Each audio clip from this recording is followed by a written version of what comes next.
أعوذ بالله من الشيطان الرجيم بسم الله الرحمن الرحيم Nisa suresi 1. Nahayti şefkatlik, tolumu mihriban Allah'ның ismi bilen başlayman. Ey insanlar! Allah'tan korkunglar. Onun emir fermanlarına amel kılыңlar. Tosqanlarıdan yirak durunglar. Allah sizlarni atanglar Adem aleyhisselamdan yaratgan. Onundan ayoli Havvani yaratgan. Bu ikkisining neslidan dunyoning har taraflariga ko'plagan erlar va ayollarni tarqatgan zotdir. Bir-biringlardan narsa so'raganda ismini ataydigan Allohning sizlarni kuzatib turdiganligini unutmanglarki, urug' tuqqanchilikni uzib qo'yishdan hazar aylanglar. Shak shubhisizki, Alloh sizlarning barliq amallaringlarni kuzatib turg'uchidir. Sizlar yetimlarning ishiga mas'ul bo'lsanglar, ular balog'atga yetib ulardan mol mulkini muhofazat qila oladigan iqtidorni bayqasanglar, ularga mol mulkini beringlar. Ularning mol mulkining yaxshisini nacharga tegishib olmanglar. Ularning mol mulkini yevilish uchun ularning mollarini o'zinglarning mol mulkiga qo'shib olmanglar.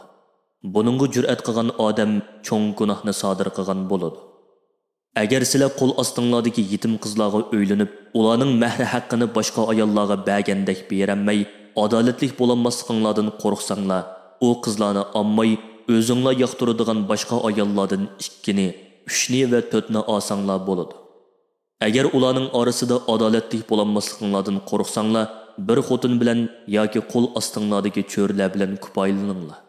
Bunda qilish sizlarning ayollarga zulm va adolatsizlik qilmasliginglarga eng yaqindir. Ey erlar, ayollarga ularning belgilangan mahri haqqini ko'nglinglardan chiqarib to'liq beringlar. Agar ular mahri haqqini bir qismini o'z ko'ngildan chiqarib sizlarga beraversa, sizlar uni qabul qilib bemalol ishlatsanglar bo'ladi. U sizlarga haloldir. Ey o'zining mol mulkini muhofazat qilolmaydigan kishilarning ishiga egidorchilik qilguvchilar. Er ayollar va bolalardan pul molni buzib chochadiganlarning qo'liga ularning pul milini tutqizib qo'ymanglar. Pul mol inson turmushining muhim asosidir. Bu pul mollardan ularning yemak-ichmak, kiyim-kechak qatorliq ehtiyojlari uchun ishlatinglar. Ularga chiroyli so'zlarni qilinglar. Go'zal axloq bilan muomala qilinglar. Qo'l ostinglardagi yetimlarni balog'atga yetganga qadar sinab turinglar. Ular balog'at yoshiga yetsa va ularda diyonatni, mol mulkini boshqara oladigan iqtidorni bayqasanglar, ularga mol mulkini topshirib beringlar. Ular cho'ng bo'lib qolsa, mol mulkini bizdan ilib oladi deb, ularning mol mulkini ular cho'ng bo'lishdan burun yevilishga urinmanglar. Buzib chashmanglar. Keraksiz yerga ishlatmanglar. Oranglardagi yetimni boqqan kishilar agar boy bo'lsa, u yetimni boqqanlik bahonasi bilan yetimning mol mulkini yevilishdan o'zini saqlasin. Agar u kishi yo'qsul bo'lsa, o'zining yetimni boqqanlik amgiki uchun uning mol mulkidan o'zining hojatiga tushliq, muvofiq ravishda yesa bo'ladi. Sizlar yetimlar balog'atga yetgandan keyin ularning o'z mol mulkini muhofazat qila oladigan holga kelganligini bayqab, ularning mol mulkini o'ziga topshirib beradigan chaqda haq huquqlarning ularga to'liq yetishiga kapolatlik qilish va keyincha ularning buningga tinib olmasligi uchun boshqalarni guvoh qilib qo'yinglar. Allohning sizlarni kuzatib turdiganligi va sizlarning barliq amallaringlardan to'liq hisob elishi sizlar uchun yetarlikdir. Ota-onasi va tuqqanlari qoldirgan mirosda erlarning hassi bor. Erlar mayli cho'ng bo'lsin yoki kichik bo'lsin, miros mayli oz bo'lsin yoki ko'p bo'lsin, har bir odam Alloh belgilab bergan hassini oladi. Ayollarmi shundoq. Tuqqanlari yoki yetim, ya'ni balog'atga yetmasdan otasi vafot bo'lgan bolalar va yo'qsullar hozir bo'lsa, mirosni taqsim qilishdan burun ularga oz to'la bir narsa beringlar. Ularga chiroyli gap qilinglar, aziyat bermanglar. Mirosni taqsim qiladigan chaqda meyitning mirosidan nisibisi bo'lmagan urug' tuqqanlari yoki yetim, ya'ni balog'atga yetmasdan otasi vafot bo'lgan bolalar va yo'qsullar hozir bo'lsa, mirosni taqdim qilishdan burun ularga oz to'la bir narsa beringlar. Ularga chiroyli gap qilinglar, aziyat bermanglar. Agar orqasida chorasiz norisida bolalarini qo'yib ketgan bo'lsa, ularning zulmga uchrashidan va haq huquqining zoyi bo'lib ketishidan ansiraydiganlar qo'l ostidagi yetimlar haqida Allohdan qo'rqsin. Ularni yaxshi tarbiyalasin. Ularning mol mulkini yaxshi qo'g'disin. Ularni ziyon zahmatlardan qo'g'disin va ularga to'g'ri va haq gapni qilsin. Yetimlarning mol-mulkiga qo'l uzatib, uni nahaq yavoladiganlar shubhisizki qiyomat kuni qo'rsqida yalqunjab turadigan o'tni yeydi va lavuldab turgan do'zax o'tiga kiradi. Allah bolalaringlarga tegadigan maras haqida sizlarga shuni buyurib vasiyat qiladi-ki, sizlarning ichinglardan biraylan o'lib ketib, uning o'g'il qiz farzandlari qolsa, ulardan boshqa varis bo'lmasa, marasining hammasi shularga qoladi. Bir o'g'ilga ikki qizning hassi tegadi. Agar meyitning qiz farzandlari bo'lib, ular 2 yoki 2 dan ko'p bo'lsa, u chaqda ularga mirasning 3 dan 2 hassi tegadi. Agar varis birli qiz bo'lsa, uningga mirasning yarmi tegadi. Agar meyitning bolalari bo'lsa, ular mayli qiz bo'lsin yoki o'g'il bo'lsin, bir bo'lsin yoki ko'p bo'lsin, bu chaqda uning ota-onasining har biriga mirasning 6 dan 1 tegadi. Agar meyitning bolalari bo'lmay, mirasga faqat uning ota-onasi varislik qiladigan bo'lsa, bu chaqda uning onasiga mirasning 3 dan 1 tegadi. Qolgani otasiga qoladi. Agar meyitning ota-onasidan boshqa yana qarindoshlari bo'lsa, onasiga mirasning 6 dan 1 tegadi. Qolgani otasiga qoladi. Qarindoshlariga hech narsa tegmaydi. Bu taqsimot faqat meyitning vasiyati uning qoldirgan mirasining 3 dan 1 dan o'rindalgan va qarzi bo'lsa to'linib bo'lgandan keyin ilib beriladi. Sizlar miras belgilangan ota-onanglar va bolalaringlardan qaysining dunyo va oxiratda manfaat jihatdan sizlarga eng yaqin ekanligini bilmaysizlar. Shunga sizlar ularning biridan ustun ko'manglar. Sizlarga qilgan bu tavsiya Alloh tarafidan bekitilgan o'lchamdir.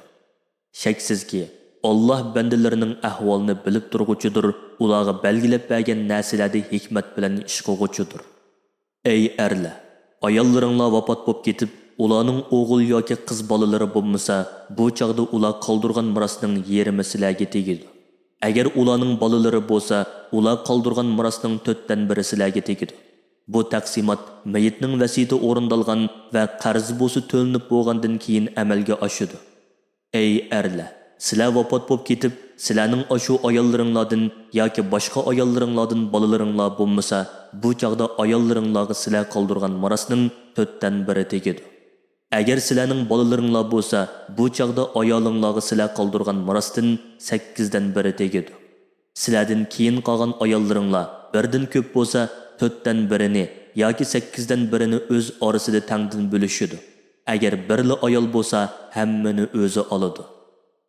Bu taqsimot meyitning vasiyati o'rindalgan va qarzi to'linib bo'lgandan keyin amalga oshadi. Agar miras qoldirguchi er yoki ayolning otasi yoki bolasi yo'q bo'lib, uning faqat ona bir qarindishi yoki ona bir hamshirisi bo'lsa, ularning har biriga mirasning 6 dan 1 tegadi. Agar miras qoldirguchining ona bir, oti boshqa qarindoshlari va hamshirlari birdan ko'p bo'lsa, u chaqda mirasning 3 dan 1 ularning orasida tangdan taqsim qilinadi. Buningda qiz bilan o'g'ilning farqi yo'q. Bu taqsimot meyitning vasiyati o'rindalgan va qarzi bo'lib to'linib bo'lgandan keyin amalga oshadi. Miras qoldirguchi odamning vasiyati varislarga ziyon yetkazmaydigan bo'lishi kerak. Bu Alloh tarafidan sizlarga qilingan tavsiyadir. Alloh bandalarga nimaning foydali ekanligini obdan bilguchidir. Ularni jazolashga oldirib ketmaydigan zotdir. Ana shular Allohning yetimlar, ayollar va miras haqida belgilagan ilohiy qonunidir. Kimki bu qonunga amal qilib, Allohga va uning payg'ambariga itoat qiladi ekan, Alloh uni qasrlarining ostidan va dal daraxtlarining ostidan o'stanglar eqib turadigan jannatlarga kirgizadi. Ular shu jannatlarda mangu turadi. Uningdan hargiz chiqarilmaydi. Bu katta muvaffaqiyatdir. Kimki Allohning qonunlarini inkor qilib yoki uni o'zgartib va yoki Allohning qonunlarini amaldan qoldirib, Allohga va uning payg'ambariga osiylik qiladi ekan, Alloh uni do'zaxga kirgizadi. U do'zaxda mangu qoladi. Uningga qorlig'uchi azob bor. Ey erlar, ayollaringlar ichidan zina qilganlar ko'rilsa, buni isbotlash uchun musulmonlarning orasidagi adolatlik erlardan 4 guvohchi keltiringlar. Agar ular mazkur ayolning zina qilganligiga guvohlik bersa, toki u ayollar vafot bo'lganiga yoki Alloh ularga bir chiqish yo'li bergunga qadar ularni uyda tutib turinglar. Ishinglardan zina qilgan har 2 kishini adaplash va qattiq qo'yish qatorliq usullar bilan jazolanglar. Agar ular qilmishiga tavba qilib, yaxshi amallarni qilish orqali amalini va axloqini tuzatsa, ularni jazolashdan voz kechinglar va kechiringlar. Şeksizki Allah tövbe qilgan bandalarning tövbesini bakmo qabul qilguchidir, ularga to'liq mehribondir. Allah qabul qiladigan tövbe faqatli gunoh ma'siyatni va yomonlikni nodonlikdan, uning yomon oqibatini bilmay qilib qo'yib, ondan qilmishiga tövbe qilgan va yaxshi amallarni qilish bilan Allohga qaytgan kishilarning tövbesidir. Allah ana shularning tövbesini qabul qiladi. Allah bandalarining ahvolini bilib turguchidir, taqdir va tadbir ishlarida hikmat bilan ish qilguchidir.